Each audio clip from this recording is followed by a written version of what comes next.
All right, Chris. We good to go? I believe so. You got a order of appearance for us? Yes, we're going to start off today with Brian Ferentz. Then we'll have Seth Wallace and then Kelvin Bell. So each of those guys will have a few comments, and then we'll get to questions, and we'll move forward with that. I see we have a couple chats. Is that questions or is that? Yeah. Oh, there's the order. Okay, got that. So yeah, Brian is here, and we'll go ahead and get started.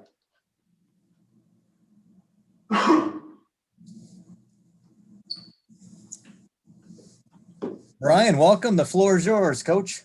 All right. Well, thank you guys, and it's good to be with you guys. We're getting a little bit closer to some normalcy. It was really good to be in Kinnick Stadium on Saturday. I thought that was definitely a step in the right direction. To walk in there, smell popcorn, see the fans. Certainly, there was a little bit of energy that we haven't had in quite some time, over 13, 14 months. So definitely step in the right direction. Feel very fortunate. Was able to be vaccinated a couple weeks ago, and I'm hopeful that by the fall, perhaps we can all be together again. So, as far as the spring goes, this is really, as a coach, this is the best time of year. This is a lot of fun because you have a lot of guys on your roster at different stages, different areas of development. We have some guys that played a lot of good football for us and are playing at a really high level right now. Guys like Tyrone Tracy, Tyler Linderbaum, Tyler Goodson, Sam Laporta, Spencer Petras. Those guys that have played in the ball games are certainly a little bit further ahead in their knowledge, their mastery, those types of things. And then you have guys that were in high school about 2-3 months ago. So that range presents some unique opportunities, some unique challenges throughout the spring. You're trying to engage the older guys. You're trying to help them grow and mature. And certainly they're at a different level. And then with those younger guys, some of them were just trying to get them to walk a little bit before they can run. So as a coach, it's a lot of fun. You see a lot of improvement. You see a lot of development throughout the course of the practices. And really, that's why you do this. So certainly through 4 weeks, we are not quite where we want to be. I'm glad we're not playing a football game on Saturday, but very pleased too with the development that we have made over the course of the spring and the 10 practices that we've gotten in. So looking forward to the next 5 practices, looking forward to cleaning some things up, continuing to improve over the next 2 weeks, and then moving into a summer so we can have a productive phase, through the summer. And every phase is important, but nothing is more important than the 5 practices that are in front of us right now. And with that, open it up to questions from you guys. Thank you, Brian, for those opening remarks. We will take the first question this afternoon from Scott Docterman. Good afternoon, Brian. How are you? Scott, I'm well. Good. I'm glad to hear it. I was wanting to know about the running game. Last year, we had a lot of consternation over it. 3.9 yards per carry the previous 2 years. Last year, it jumps up to 4.6. Was misdirection a key in helping that part of your game grow? And what also helped the running game become more powerful in the way you wanted to go? There's obviously a lot of factors, and you bring up definitely one of them is misdirection, or even more than that, just threatening the whole field, right? So misdirection is certainly a part of that. You have your counter game. You have some of the zone counters that we run. And then you have some of the fly or jet type sweep stuff that ties into all that as well. We like to put the ball on the perimeter a couple of different ways. That's one of them. Some of the zone read or gap read type stuff that we've experimented with over the last couple of years became more of a different offensive package for us last year.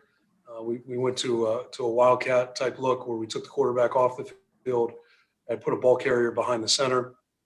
But again, you like that because it's really, you're running 2 plays at the same time, right? You have a perimeter type play, and then you have an inside type play, whether it's zone or gap, and you're trying to put the defense in conflict.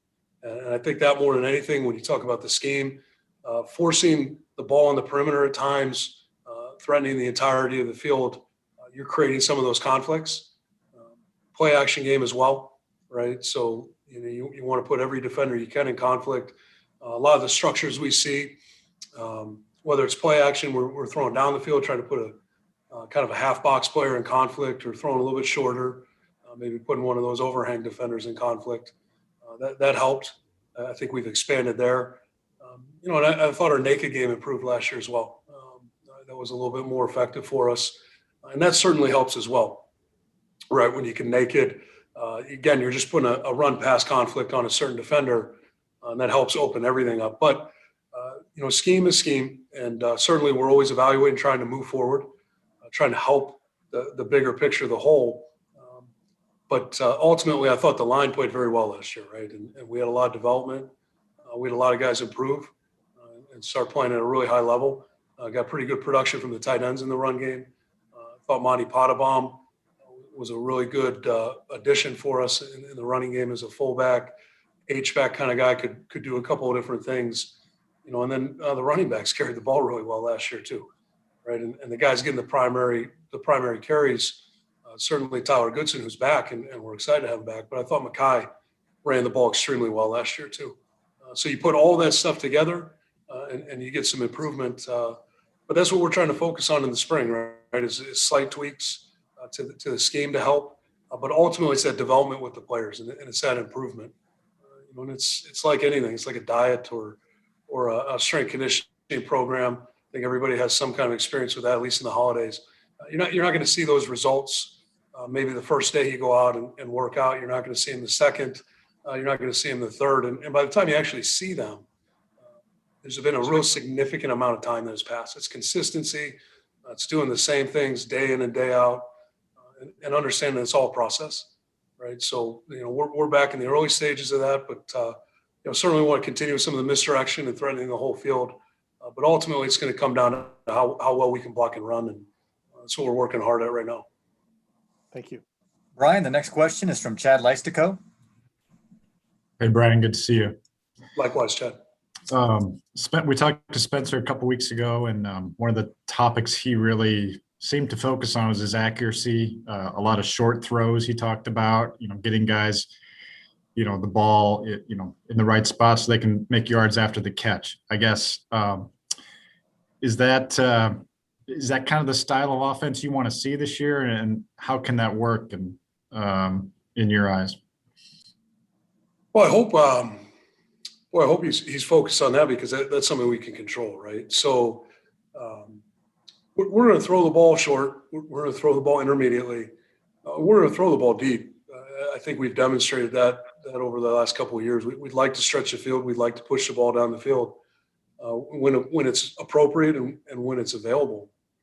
But when you think about those throws, accuracy on a deep ball is easier said than done, right? We're not playing Madden. Throwing and catching deep balls is actually a lot more difficult than it appears, because a lot of them are landmark throws, and then a lot of them are field throws and touch throws, and in fact, I think the desire for accuracy can sometimes hinder a quarterback's ability to push the ball down the field. A lot of times when you have a guy downfield, trying to be too accurate is a problem. Right. You got to put it out there and trust the guy to make a play from time to time. And you also have to understand, those aren't high percentage throws.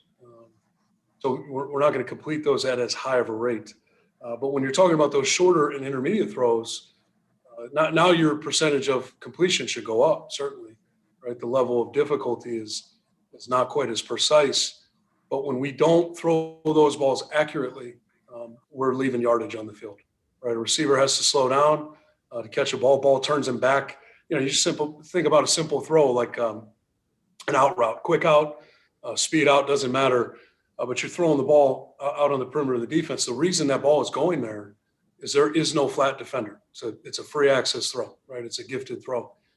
Okay, if you lead the defender, if you put that ball outside, okay, and allow him to catch that thing on the run, that's a very natural continuation. He's running away from anyone that could tackle him or may tackle him, right? You miss him slightly inside or slow him down. Even if we get the completion, now we're looking at a 5-yard gain or a 10-yard gain instead of any type of catch and run. So I think what we tried to stress with Spencer and all our quarterbacks really is and the opportunities we have to place that ball and extend plays for the receiver, we need to do that. That's something that's certainly doable and within our control. And I think for any player, right, that constant evolution and improvement is what we're looking for, and finding those details in those areas where you do need to improve, where you do need to get better, being honest about those, and going out and working on them, which I've seen him do, and I'm very pleased with that. But certainly we still have a lot of work to do. The next question, Brian, is from Tom Kakert. Hey, Brian, hope you're doing well. Likewise.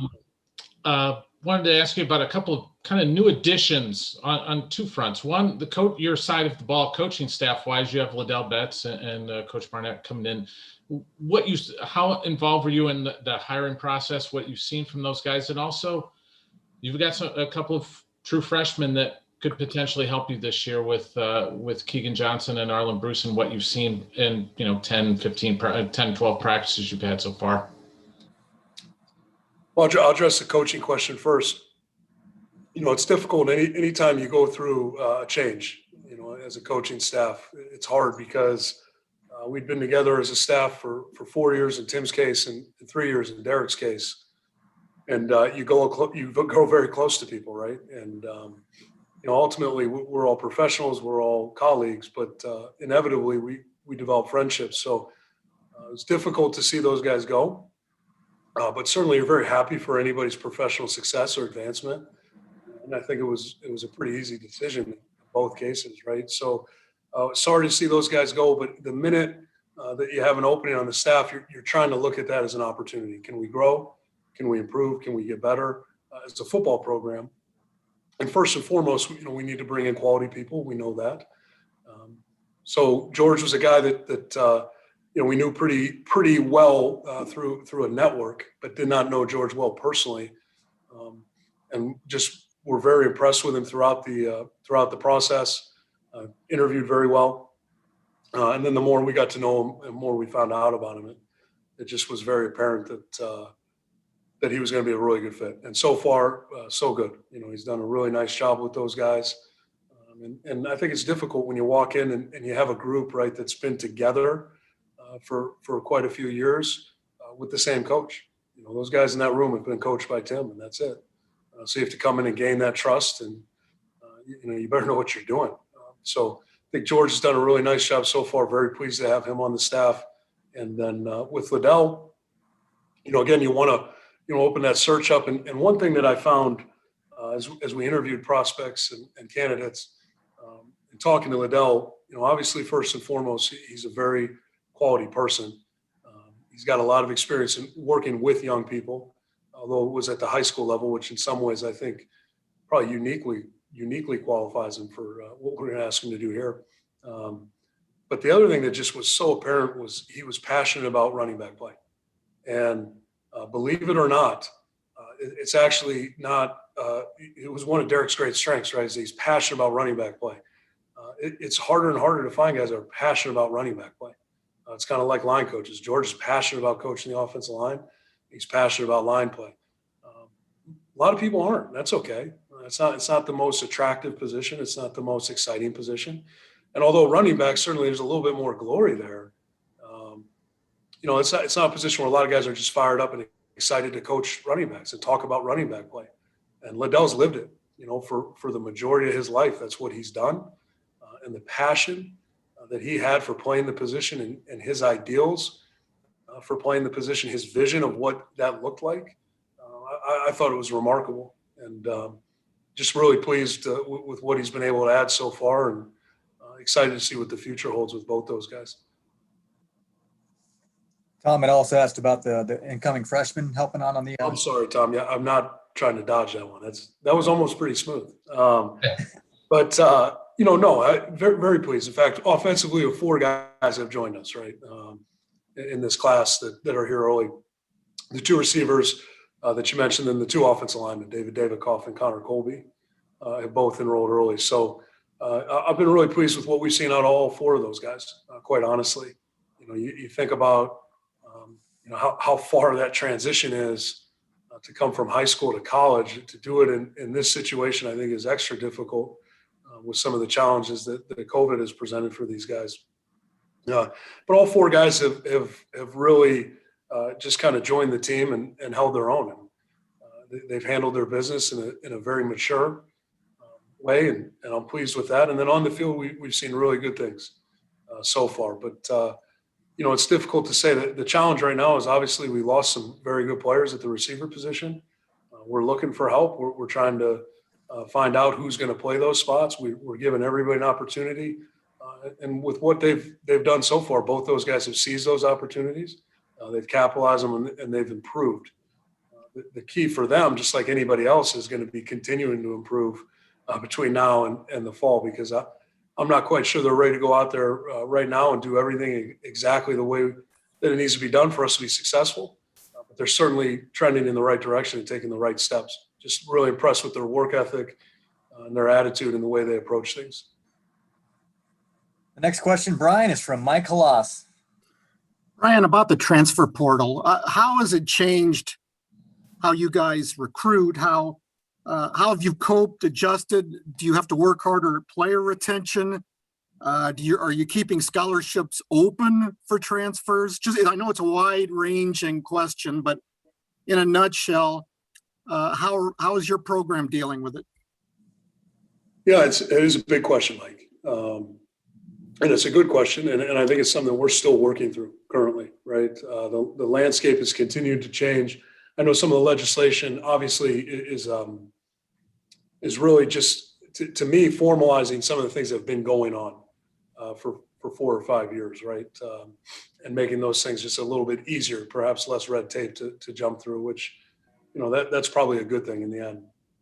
As far as how we're going to approach it, or how we have approached it, we've tried to stay pretty steady, and the goal is to recruit players. You talked about player retention. The goal is to retain them, right? We want to make sure we're bringing in the guys that we've evaluated in a proper way, right, and figured out, hey, listen, these are guys that are worth working with. These are guys that can develop into football players and help our team. So certainly you want to keep as many of those guys around as possible. The one thing that I think has changed dramatically, just in my eyes, in the last 5 years, is you just need to accept it and probably plan for the fact that you're going to lose more and more guys to early entry into the National Football League. That standard has just changed. And once upon a time, guys were waiting until they were surefire first round picks. Now that's changing, and that's fine, and that's good, right? It's a great opportunity for those players, but it does hurt your development on your roster where, hey, you got a guy and he's going into that third year, and you're hoping you get him back because you're counting on it. It's difficult when you're trying to develop it at certain positions and bring guys along, right? So it can kind of screw your depth up. We're dealing with that a little bit at the tight end position. Still, kind of the reverberations of 3 years ago, where 2 third-year players are gone. Guys make great decisions. They should have left.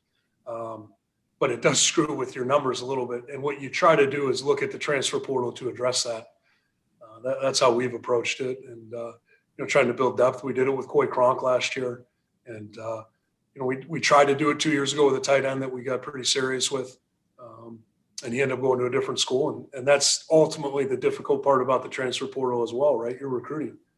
It's not free agency. You can't just go out and sign players to meet your needs. You have to go out and recruit them, and they still have to make decisions. So we're trying to use it to bolster our roster more than build it, I think, if that makes sense. But ultimately, this is an evolving process, and I think we're going to need to be open to things changing in the future. We need to kind of learn what we're dealing with here first, and I think we're still all in the process of that. Brian, we got 3 more hands up in the chat, so we'll go through all 3 of them. The first one will go to Leah Van. Hi, Brian. I'm Leah. I'm new to the beat. I'm with the Cedar Rapids Gazette. Nice to meet you virtually. Nice to meet you virtually. And I was going to ask about the tight end position group. We talked with Sam Laporta yesterday, saw a little bit of Luke Lachey on Saturday. I just wanted to know your thoughts on that position group right now, which has kind of a lot of inexperienced players, and just what the younger guys are contributing and, yeah, what you've seen out of them. Well, it's a good question. And, it's not only do we have a lot of inexperienced players, we only have one experienced player, right? So I think what I've seen out of the young guys is very encouraging. You're trying to develop and build that knowledge base and build that fundamental base that we can hopefully count on here in the fall. But it starts with the veteran guys, and I think Sam's provided really good leadership in that room. I think he's done an excellent job of trying to bring those younger guys along.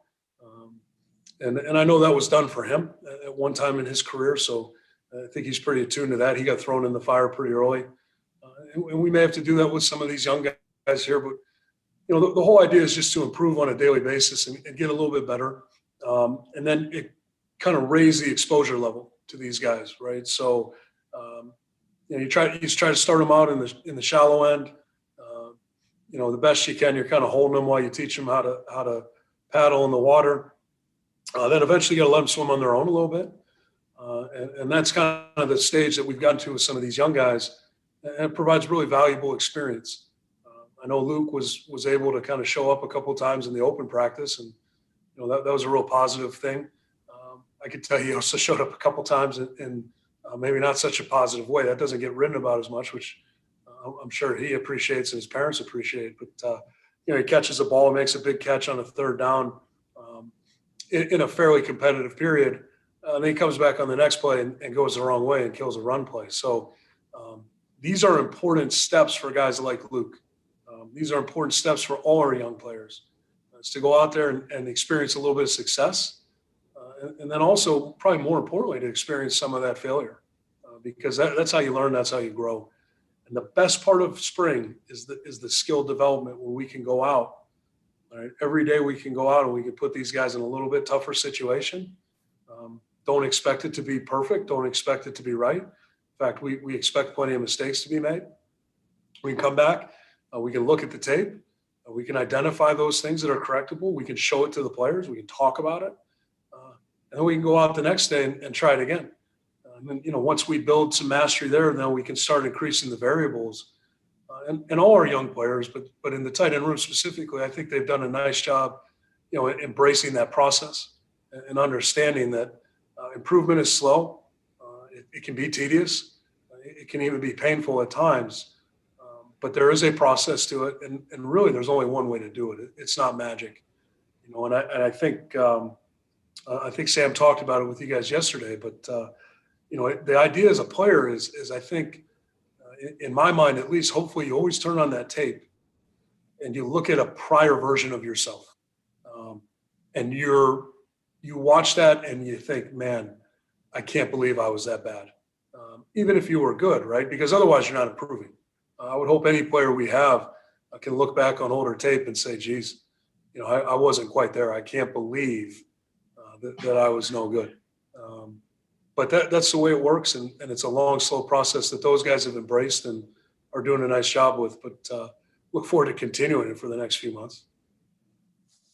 Brian, 2 more questions. The next one is from Scott Docterman. I wanted to ask you about your 2 Tylers. Tyler Linderbaum, my opinion, the best center in the country last year. Tyler Goodson, who was one of the best running backs in the Big Ten last year.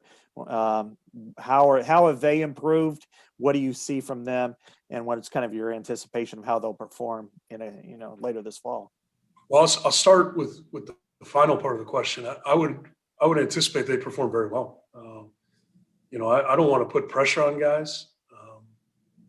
But boy, I'd be really disappointed if they did not perform at a high level. They did not play well, and that would certainly surprise me, because it's the same thing we just talked about with those young tight ends. What really impresses me about those 2 guys is they just they're improvement driven.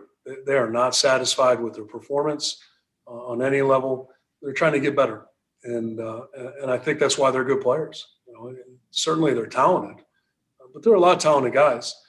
Having that mindset of growth and improvement, that can be difficult, especially when you achieve. When you achieve and you reach some of those goals, or you get some of that recognition that's well deserved. Can you stay hungry? Can you continue to improve? Can you be focused on what's next? And I think both those guys have been. And I've seen a lot of improvement in the offseason. I've seen a lot of practice. here through 10 days, and both guys are competing and performing at a high level. And I think one thing that's worth noting about both of those guys, they want to be on the field. They want to be on the field. They want to be practicing. They want to be improving. When you have a mindset like that, I think you have a chance to really go somewhere. So expect both those guys to perform at a very high level. Where they stack up nationally, I don't know. I know I'm really happy. I'm very excited. And I think I speak for the whole coaching staff that we're excited they're on our football team. It's fun to coach them. It's fun to watch them develop and grow. Look forward to continuing to do that. But certainly expect them to play their best football. And I know this, if we're going to have a good football team, if we're going to be successful offensively, defensively, special teams, anything within our program, our best players are going to need to play their best football. And completely and totally anticipate those two guys doing that. Brian, the final question is presented to you by Rob Howe. Brian, your head coach released a statement last night about the verdict in Minneapolis, and I know you guys have had a lot of conversations since last summer. I'm wondering how you kind of viewed that, what type of conversations you're having, how you see that impact guys on the roster. Obviously, it's that separation between sports and society is pretty much gone now, and everybody's having hard conversations. I'm wondering what type of conversations you guys are having. Yeah, well, I mean, look, I appreciate the question, Rob. Obviously, I think you hit the nail on the head when you said the separation between sports and society is gone. And really from where I sit, it seems like separation between anything and anything is gone. And we live in a very partisan world, be it politically, be it socially, be it economically. There's just a lot of division. And what I've learned probably more than anything in the last year, is sometimes it's important to listen. And I think we could all, certainly myself, but I think all of us could learn a lot from some of the youngest guys on our roster. We try to have conversations on a daily basis in this program, certainly as things come up. We try to be a lot more open within the program, a lot more dialogue in the last 12 months. But my number one priority is always going to be the players on our roster.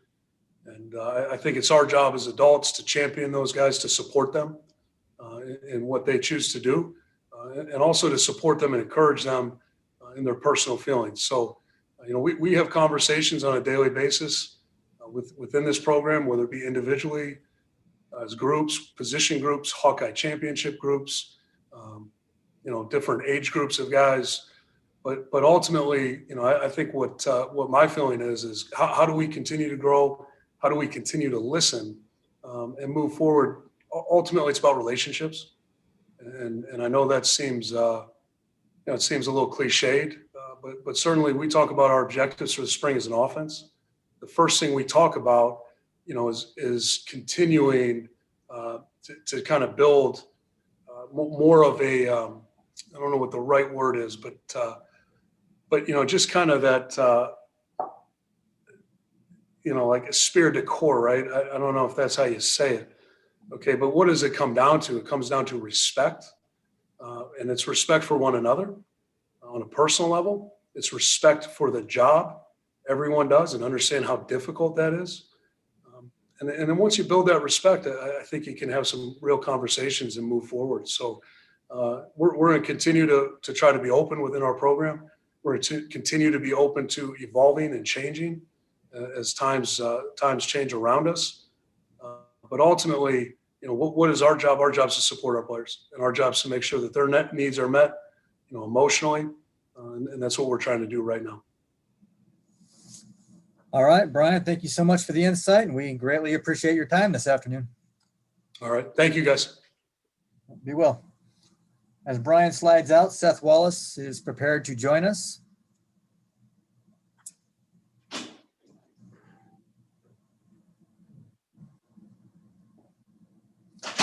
Seth, can you hear me all right? We got you loud and All clear. right, the floor is yours. I'll allow you some time to make some opening remarks, and then we'll throw it out to some questions. Okay, appreciate it, and certainly appreciate seeing everybody. This screen doesn't allow me to see everybody that's on this deal, but I know this thing's well attended, and obviously we appreciate you guys being here week in and week out. Opportunity with us, opportunity with our players. I'd like to open it up with, to see your guys' face again is, it's a lot like seeing some of our former players and our guys that are trying to live out their dreams of the NFL. And we've got a lot of them in the building. They've been in the building for a handful of weeks now. Some of them went off and trained, and then now they're back here, in between their training and, the opportunity that they have in a week and a half, 10 days from now. But, as it relates to, the linebacker position, I do want to give all the luck in the world to Nick Neiman and Barrington Wade and their pursuit. I know those guys have been busy with phone calls and, speaking with organizations. I spoke with Barrington yesterday. It sounds like, there's interest on his end and well-deserved, but I do want to wish them the best of luck to include a lot of our other players from last year as well. Secondly, it's nice to be back in Kinnick last weekend. You guys saw it. I'm sure you appreciated being able to walk through the doors again, just like our players did, but you guys covering it, the fans that were there, the parents that were, given the opportunity to be there with their kids and spend the afternoon with them, it was a really big deal. And, obviously our players were excited about it, and they're certainly excited about the opportunity on May 1st. And is Pat Hardy on here? Pat, are you on here? Pat is on a medical leave. Okay. Well, I was going to wish him the best because I did see that on Twitter. I'm not on it a bunch, but I did see that tomorrow morning. He's got a deal at 8:30, and then I want to recognize Tom Kakert and Leah Van. I had some time, in between some stuff this past weekend. I listened to your podcast with Leah, and Leah, it's good to have you. I do think you're on here. I thought I heard your voice, when you were asking a question with Brian, but it's good to have you. You got a remarkable story, and, glad you're covering the Hawkeyes, and wish you all the best moving forward. Lastly, in the spirit of defense, I do want to recognize, just because I know, it's close to the athletic department, close to our program, but, women's soccer and what they accomplished here down the stretch. I think you've seen that, maybe in some years out of Hawkeye football and the way that we've kind of got things turned around.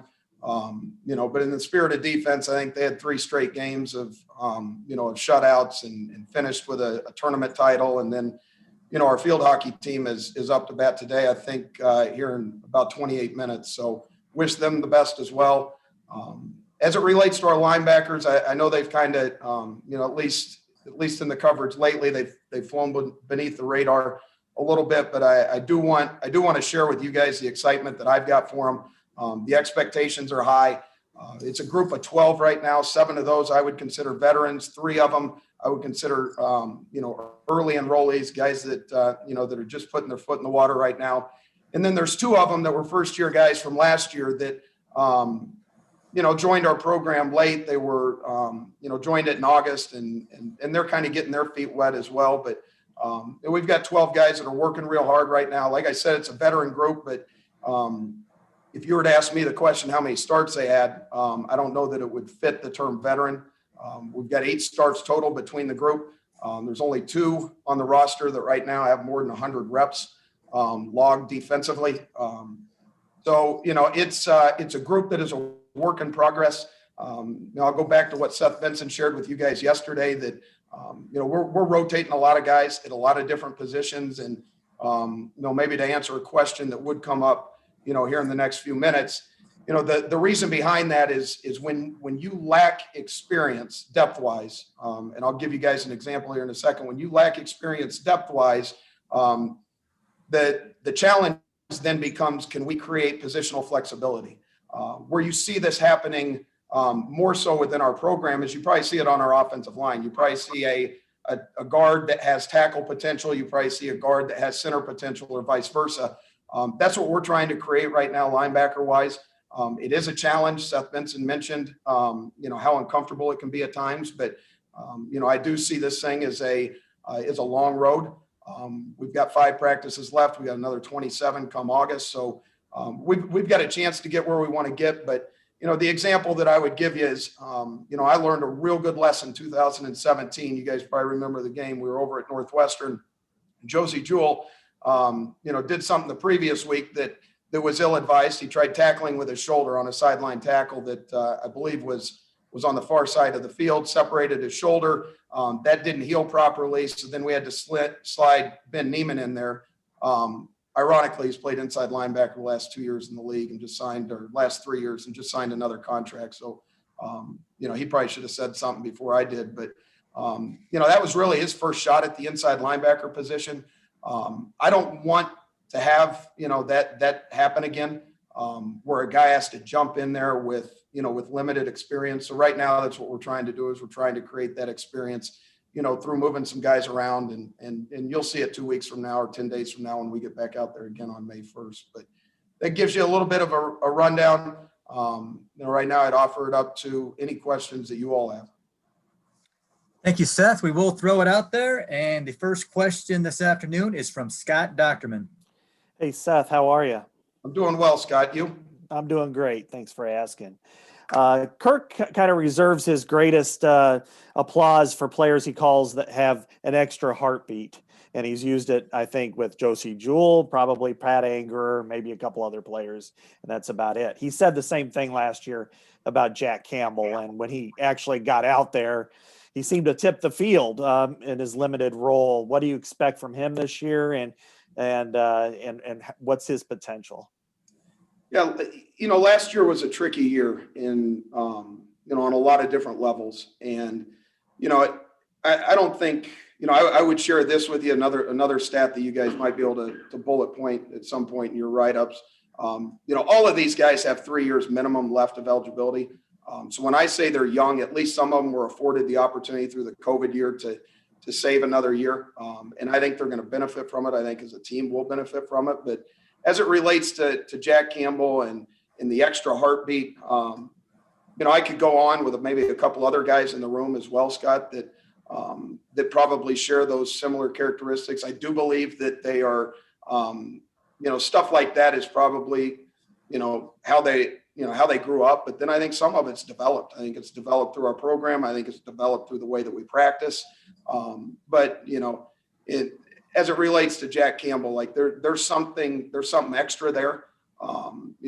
You just turn on the tape and watch the way that he practices. It's clear that there's a motor, there's a little bit, something tugging at his heart to get to the ball. So, we're anxious to get him back out there, hopefully in a normal year and get back at it and see what he can do. The next question, Seth, is from Tom Kakert. Seth, thanks for listening to the podcast. We need to do one again sometime. Anytime you want. Having Benson in the middle, he and Jack kind of split time last year. How do you go about deciding who's in the middle and who's at will between those two? What is there traits? Is there a way they react? How do you go about making that decision? Because I'm getting the sense it's not in stone at this point. It is not in stone at this point, Tom. And I'll give you a little bit. If our doors were open and COVID wasn't around and we were able to have all you guys back in here, we did that one time, I think, if I recall. But I'll share a little bit as if the doors were open and you were sitting in the linebacker room. And I'm sure you can envision this, but take for instance, if we were playing the old Illinois that would spread you out, and we had our 3 linebackers on the field. If we had our starting 3 linebackers on the field, which would include Jacobs, Campbell, and Benson, I would probably protect Campbell by having Jacobs and Benson on the perimeter and Campbell in the middle. If we're playing Wisconsin, where Wisconsin's a little bit more downhill oriented, they're a little bit more edge oriented with some of their run game. In some ways, it's predictable in terms of what side the ball may be going to. You'd probably find a way to get Jack Campbell up on the line of scrimmage, okay, which in some ways would look like a 3-4 outside backer or a stand-up defensive end. And then maybe you could live with the other 2 inside. So I don't know that to me, the recipe is based on the opponent. But through what we're doing right now and the position flexibility that we're creating, I think that will give us, maybe an opportunity like that to get a little bit creative, down the road. But, the 3 right now are working, they're working real good together in the first group. there is a clear cut between that first group. And, right now we'll keep rolling with it and continue to develop depth behind it and hopefully some more position flexibility. Seth, the next question is from Chad Leistico. Hey, Seth, look forward to seeing you on a practice field sometime in the future, hopefully. Obviously it was the George Floyd situation and death last year that kind of triggered some of the conversations you had in June. I guess just, with yesterday's verdict in mind and thinking back to this past year, where do you see, the most areas of growth, maybe personally and also team-wide in this last year? Yeah, I think starting with the personal side of things, just more awareness, obviously, being more transparent, having more communication, opportunity to have one-on-one conversations with guys that are maybe a little bit closer to the situation than others, and then collectively as a team, I would say, on the same levels, like, it's brought us closer as a team. I think our players have alluded to that. I think we've become more transparent as a coaching staff and a team as a whole.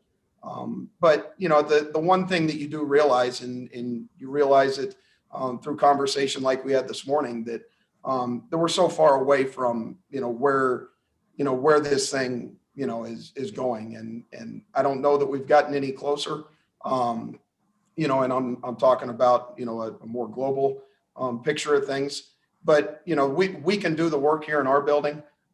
We can spend more time with each other. We can get to know each other better and have those conversations. And if we do that, then to me, we've got a chance to affect those on the outside. And but it's been a good process for us. But I would say that even the conversations that existed this morning would tell you that we've got a lot of work to do as a country, and it's stopping this cycle that we're in, because it's been 331 days since the passing and murder of George Floyd, and in between there, I don't know how much has actually gotten better. So we've got a lot of work to do. The next question, Seth, is from David Eichholt. Good to see you. Thanks for taking them. Hope you're doing well. Seth Benson is kind of struck me as a guy who pretty consistent across the board, played really well last year. And can you just describe his growth throughout the spring? And then I guess to kind of add on to that, we talked to Seth, I believe, yesterday, and he talked about how you like putting us in uncomfortable situations. Can you give us a couple examples of those uncomfortable situations that you kind of throw these linebackers in, and what do you kind of want to see out of it? Okay, I will. And did you describe him as conditioned? No, consistent. Sorry. Consistent. Okay, I was gonna use. He is conditioned like you would condition my 10-year-old his baseball mitt.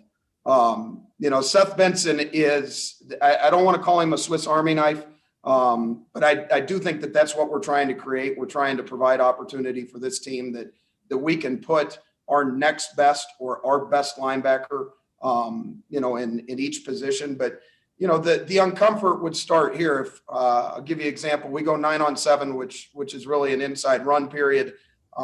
It's an isolated run drill against our offense. We've got 4 down linemen out there. We've got 3 linebackers. And on the first play, Jacobs is at Leo, Campbell's at Mike, and Benson is at Will. And then on the second play, this has been going on now for about 4 days now. And on the second play, those 3 guys got to rotate. Okay. And the comfort of sitting in your own love seat at home is the comfort that you would want to have as a linebacker.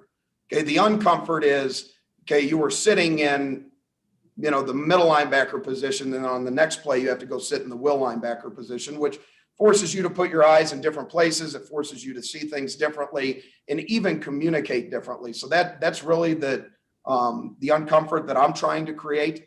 We're going to have plenty of time when we get to August to back off of this. But right now, these guys are growing. Like I said at the very beginning, like I'm extremely excited about this group. all 12 of them. But, some of these guys that have a little bit of experience under their belt are growing at a very fast rate. Seth, the next question is from Leah Van. Hi, Seth. Thanks for the personal shout out there. And yeah, I was going to ask about Zach Tweet and Justice Sullivan, your early enrollees. I was wondering what you've seen out of them so far, because I think they were sitting out of Saturday's practice, if I remember correctly. So yeah, if you could elaborate on them. They were both sitting out, and I don't want to fail to mention Eric Epinesa as an early enrollee. It's a little bit different on Eric's choice to come in versus these guys leaving high school early, but those three they all came in early. This has all been, you come in a COVID year early, like it's, nobody, it's not normal. You're not going to class. There's a lot of things that they're juggling. When I say not going to class, they are going to class. They're not going to in-person class in a lot of cases, but, as it relates to Justice Sullivan and Zach Tweet, Zach hasn't been on the field all spring. He is getting much needed. I would say that he came in some ways that we've had others come in before, where we've needed to, fine tune maybe their body a little bit. But for medical reasons, I just tell you that he's doing a great job. Extremely diligent, takes unbelievable notes, participates in meetings. Like he's having as good a spring as he can without being on the field. And then Justice is very unique in a lot of ways, on a lot of levels. And I would say from a player standpoint, he might have the heaviest hands of anybody that we've had. You can hear him hit another guy across from him with his hands, which is a unique ability. Like he's got it. Now, the scheme and all that is a long ways away from where it needs to be with him. But you just talk about fundamentals and willingness to play the linebacker position. I'm looking forward to both of these guys down the road. But based on what I've seen on the field, it's exciting forecasting Justice's future. Seth, the next question is from Scott Docterman.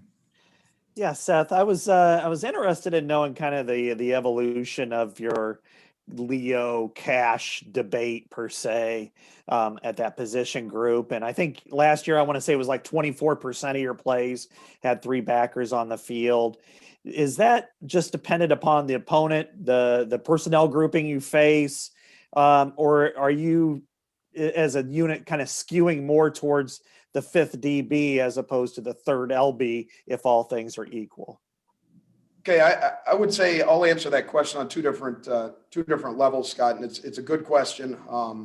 You go back and you look at some games last year, and I think you'd find yourself coming back probably to the two answers that I'm going to give you. One, it does start with personnel. If they come out in 11 personnel, one back, one tight end, okay, in most cases, we're going to live in the cash world. If they come out in a two-back tight end look, a 21 personnel look, we're going to live in the 4-3 world.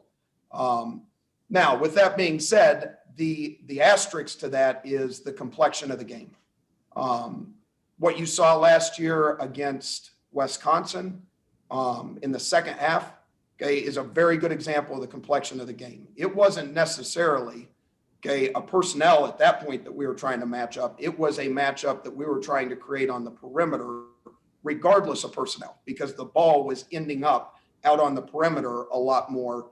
Okay, and we've had to make these choices, multiple times, over the 8-game season that we had last year to just, if we want a little bit more sturdiness in what we're trying to do defensively, regardless of personnel, then we're going to live in the 40 world, the three linebacker world. But if it's more of an RPO, if it's more of, the ball is just kind of passively ending up in different places, then we're going to be inclined to try to put a better guy in space out there and see how he does coverage wise. Thanks much. I appreciate it. We're good here. So I want to thank you for taking the time this afternoon. Thank you. Appreciate it. See you guys on May 1st. That sounds good. Enjoy the rest of spring ball. Seth will slide out, and Coach Kelvin Bell is set to join us.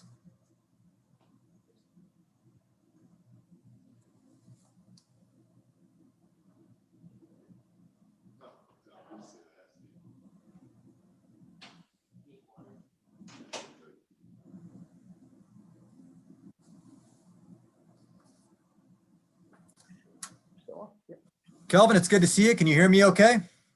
Yes. I don't know who said that though. Who said that? It's Chris Brewer. So thanks for giving us the time this afternoon. I'll allow you to make a couple opening remarks and then we can throw it out to some questions. And the floor is yours. Okay. Well, thank you guys for being here this afternoon. Obviously, after 10 practices, you know, our guys are working hard. I can't stress that enough. It's been much talked about, you know, with the losses up front that we've had over the past couple of years, you know, how we're going to replace them. And, you know, that doesn't, it's not an overnight process. You know, the process of replacing is year round. That starts with, you know, the training that the guys receive both from fall camps, you know, bowl preps, things of that nature. So, you know, the unique thing about, you know, this year is that we haven't had the opportunity to have those, that bowl prep. We didn't have the opportunity to have that spring ball last year. So these 15 opportunities that we have this spring are they're invaluable for the group. But I can't say enough about the attitude and the effort, the energy, the enthusiasm that these young men bring to practice every day. And it's going to be needed because we talk about nothing great's ever been achieved without energy and enthusiasm. And those guys bring it every single day. So I'm really pleased with where we're at as a group. You know, the guys up front, the older guys up front, Van Valkenburg, Noah Shannon, you know, John Wagner, those guys are doing an excellent job leading the room, leading by example and both leading vocally. So I just can't say enough about those guys, what they've done. They've embraced that leadership role. And, you know, they've had the opportunity to be in those young guys' positions, you know, a few years ago. It's strange to think about Noah and John, for instance, as being the older guys in the room. I remember when they both came in as freshmen in 2018, and, you know, just puppies wet behind the ears and didn't know up from down. But those older guys did an excellent job of leading them, and then they're now returning to favor. And that's the culture that you want to breed in the room, that guys understand that they're going to surrender me and adopt we as soon as they walk in, and just keep that cycle going of when young guys come in, guys, you know, bring them into the fold, continue to help them, mentor them, coach them on the side, you know, tell them right from wrong. And then when you have a situation when opportunities arise through graduation, through early entry to the NFL draft, things of that nature, that the young men are ready. They're ready for the opportunity. So I'm excited. It's a really good group, fun group, and the future's bright for them. So with that being said, I'll open it up for any questions. Thank you, Kelvin. We will take the first question this afternoon from Rick Brown.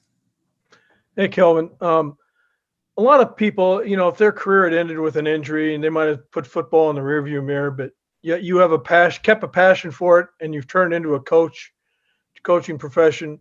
What kept you going with football after it was so tough on you? Man, how long you got, Rick? That's a great question, and it's a question that I bring up a lot. You know, yeah, unfortunately, my football career was cut short, and I was done with it. I remember Coach Ferentz offered me an opportunity to become a student coach, and I turned it down. If I finished my degree, I was going to go and I got my degree in computer science and mathematics, and I was going to go off into the real world. And I found out that I didn't really like the real world. I didn't. My younger brother moved to Iowa City with me my last year in college, and he went to Iowa City, Regina, and I would go up there, and you know, it was not the Regina that you know today. You know, they didn't have a strength coach. I would go up there and work out with my brother, and it started out with just he and I, and it turned it into 20-something guys. And Coach Chuck Evans, who's actually Joe Evans' uncle. Small world, but you know, Chuck Evans gave me an opportunity to coach the junior high at Regina. I was the defensive coordinator with Glenn Plummer, and that just being out there with those kids every day. I'd go to work and then I'd get off early and scribble up some plays or some drills and go out there, and I had the time of my life just being around those young people. So that's how I got into it. Throughout my whole entire coaching journey, which I've always kept in contact with Coach Ferentz. I let him know where I was at every stop, not in anticipation of coming back here, but it's about who you know, and coaching is a networking business. So I figured if I could keep him, in my pocket and have him in my pocket, maybe make a phone call for me here or there, that would create an opportunity for me later on. So I had a taste of the real world, long story short, and it wasn't for me. I love this coaching thing. I love being around young people. It's an unbelievable platform to be able to reach out and mentor them, and I don't take it for granted. Thank you for that, Kelvin. The next question is from Leah Van. Hi, Kelvin. I'm Leah. I'm from the Cedar Rapids Gazette. It's nice to meet you virtually. And we talked to some of your players yesterday, and they were saying that you give like an inspirational quote every day on their like note sheets. And I was wondering where you draw those quotes from. And that was my first question. My second question was about Joe Evans and where you see him playing this fall. We saw quite a bit of him on Saturday. Well, those inspirational quotes, they come from a lot of different places. Some as quick as a Google search, if I need to find something that's on my mind. And I've got a friend of mine, Tim Triplett, who every year sends me the leadership papers. And it's got a motivational quote for every day of the year. 365 days, there's a quote in there. And so I reference that a lot because there's some things that aren't as widely known that are on there. And I just think it's again, getting back to the mentoring and the coaching. It's not all about X's and O's. It's not always about, making sure your eyes are in the right place and playing with pad level. You got to relate to these kids on a personal level.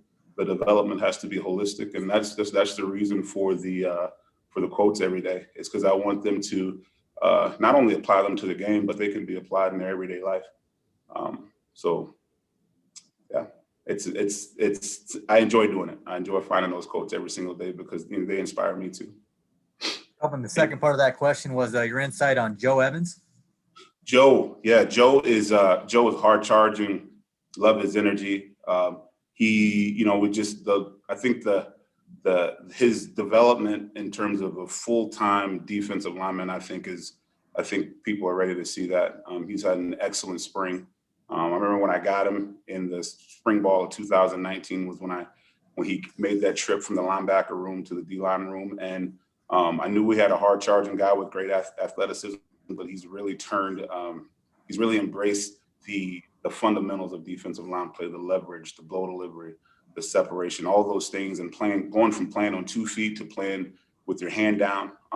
He's really taken to that. And I'm excited for him this fall because, not only he's got the pass rush acumen, he's got that knack for doing that, but he's really come on as a first and second down player as well.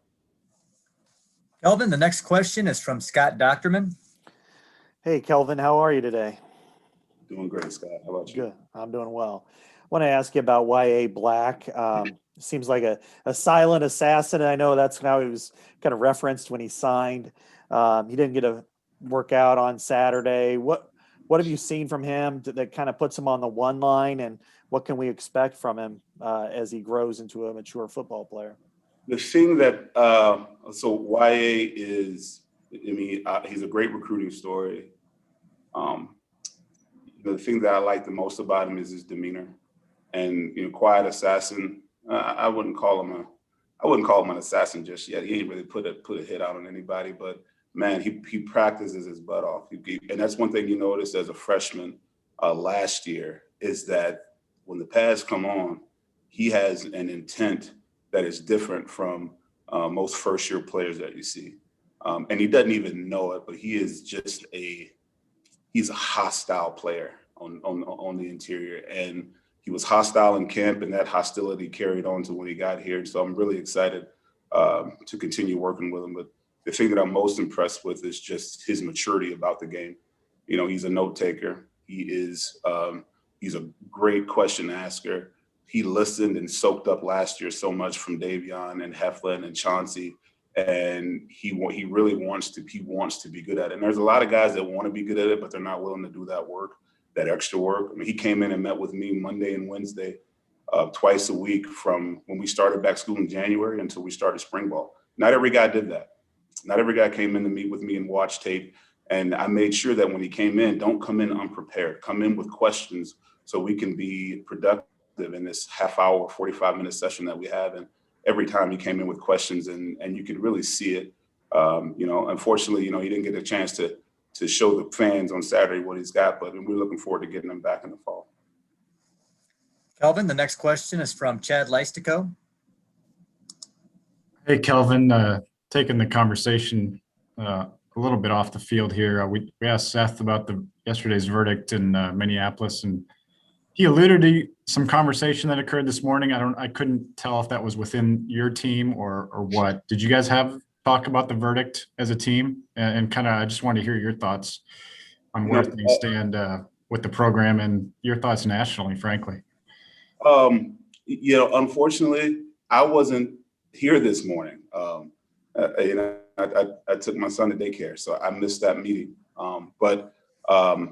And we have had conversations open. There was a conversation had amongst the Hawkeye championship teams about the verdict, and there was conversations had last week too about the Dante Wright killing as well. In terms of the verdict, yesterday it was a day filled with sadness, and it was a day filled with relief.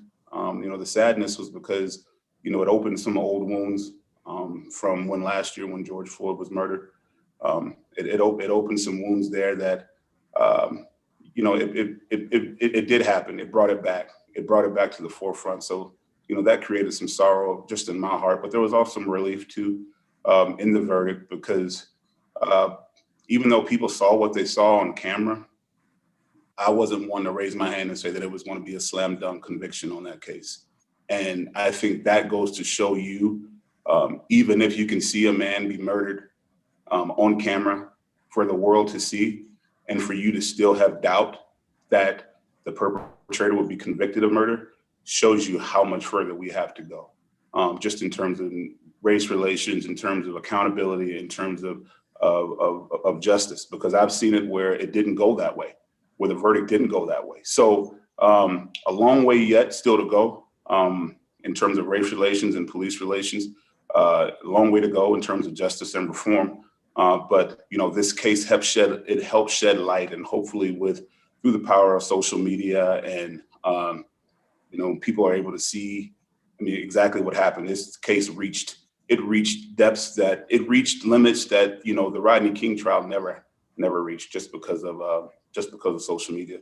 Going back to for our team, we're heading in the right direction. I can't stress that enough. I love where we are right now, just in terms of the open and honest conversations and uncomfortable conversations that we're having. I told our players last week when we talked about the Dante Wright situation, is I made a mistake last summer in assuming that my players knew where I stood. I made a mistake in assuming that I knew where certain players stood based off of where they were from or what they may have looked like. That was a mistake on my part. I'll never do it again. We have open and honest conversation here, not only as in terms of our positions, but cross-positionally too in the Hawkeye Challenge groups. And I've really been enlightened by the things that our young men have to say. It's just, I feel good. I'm proud of where we are right now, because of these young people see this as a safe space to be able to share their opinions, regardless of if they differ or whatever side of the spectrum that they're on. What we're trying to teach and what we're trying to breed here with these young people is respect. We want them to know that they're loved. We want them to know that they have significance here. We want them to know that they're accepted here. And that's of any and all opinions. And hopefully, once they leave here, they can go and make the world a better place, because they are the future. They're the future policemen. They're the future troopers. They're the future lawyers and doctors of this world. And I don't take lightly the impact that we're going to have on them during this 4 or 5 year period. So, the open and honest conversations that we're having, specifically on topics of race, on topics of social and racial injustice, it's unbelievable, because we spent a lot of time talking about team building. We spent a lot of time talking about leadership and things of that nature. But there's some other issues too that were not being approached. that are being approached now. And I think our players appreciate it, and I know our coaches on the coaching staff appreciate it. Kelvin, the next question is from Grant Becker. Kelvin, I really appreciate your perspective on that. And I guess I want to stay here as well and ask what your personal reaction to that was yesterday. And were you nervous? Did you watch it? And have you had conversations with any of the young black men on your team following the verdict? And I mean, just what was that day like for you, not as a football coach or a football player, but as a black man in this country? I didn't watch the verdict, but I didn't watch it. I was watching it on Twitter as it was going down on Twitter. And so, yeah, I mean, yes, I was nervous because, like I said before, I've seen it where it didn't go down, where a person was murdered, video evidence showed that a person was murdered regardless of intent. And I've seen it go the other way where a person can be acquitted of that. So there was some tense moments for me, wondering whether or not the officer was going to be convicted or not. And like I said, I think that just goes to show you how much further we have to go when, you can do it on camera for the world to see and see people still have doubt. In terms of our team, like I said, I missed out on the meeting this morning. I didn't have a chance to, I wasn't there. Had another obligation, but I will take the time to talk to our guys about it. I've talked to friends around the country about it, and there's still a lot of work to be done, Grant. It's a step in the right direction. I think a precedent was set, and those are good things, but there's still a lot of work to do. And as a black man, it's not going to, I'm still going to talk to my son about, when he gets up driving age 10 and 2 and how to respond, because although it's a step in the right direction, we still have a long way to go. Kelvin, the next question is from Mike Halas. Hi, Kelvin. Good afternoon. What's up, Mike? I'll ask you about something you mentioned moments ago in that you have been enlightened by your players. How have they enlightened you? What do you know now that you may not have known several months ago about them and what they think? I think just the general unawareness, specifically, and my room is made up of black and white players. I got some mixed players and some black players, but just the general unawareness last year of our white players, that they had no idea that our black players felt the way that they did, which was, we spend a lot of time together. We shower together, we live together, we eat together, and just the general unawareness from them was a shock to me, and I felt bad because I missed an opportunity to educate them. I'm with them every single day, and just to worry about how they're playing on the field and how they're doing in the classroom, I missed an opportunity to educate them on where I'm coming from and what my walk or what my drive to the facility may be like. I missed that opportunity, and I won't do it again. And although they were unaware, they weren't reluctant to listen. Actually, they wanted to listen. They were thirsty for that knowledge, that brought us together.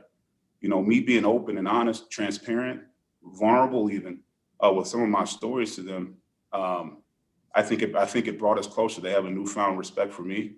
And then, again, the players of color here, just learning from them is they see it exactly how I see it, but from their perspective of being, student athletes. I haven't lost what that feeling's like, but also I'm 38 years old. I'm not walking around this campus anymore as a teenager or a young adult. So I understand that their perspective is different, even more so now. So I've just been enlightened on both sides of the story of the coin. And like I said before, I won't make the mistake again of assuming that they know how I feel. And I won't make the mistake of assuming that I know how they feel. We're going to talk about it. However uncomfortable it may be, we're going to have those conversations because I ultimately believe it's going to bring us closer together. Kelvin, we'll ask for your time for one more question. Final question this afternoon is from Scott Docterman.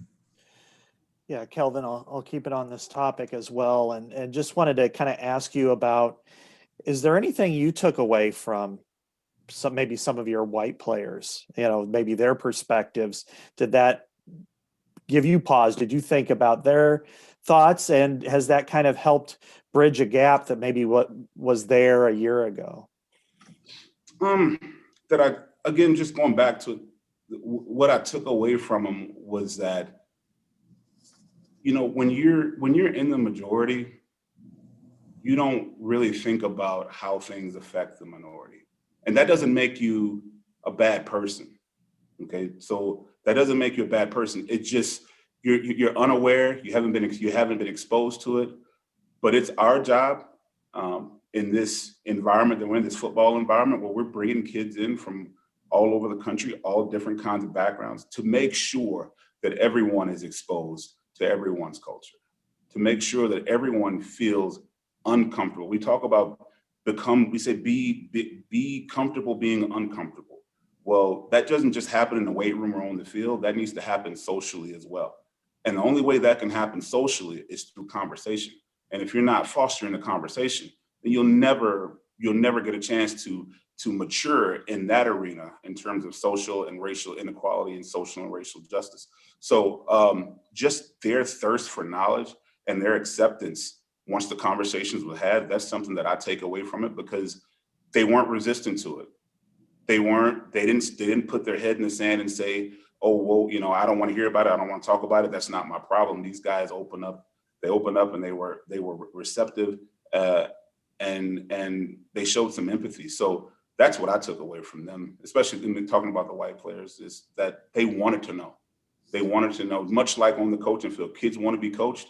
They wanted to have these conversations, where I know some adults who are set in their ways who don't want to have the conversation. And that's just, I guess it's just part of being old. Kelvin, we can't thank you enough for sharing your perspective this afternoon. We really appreciate your time. So all the best moving forward. All right. All right. Thanks everyone for giving your time today. We will return to player interviews next Tuesday and more assistant coaches next Wednesday. So until then, be well, stay safe, and thanks for being here.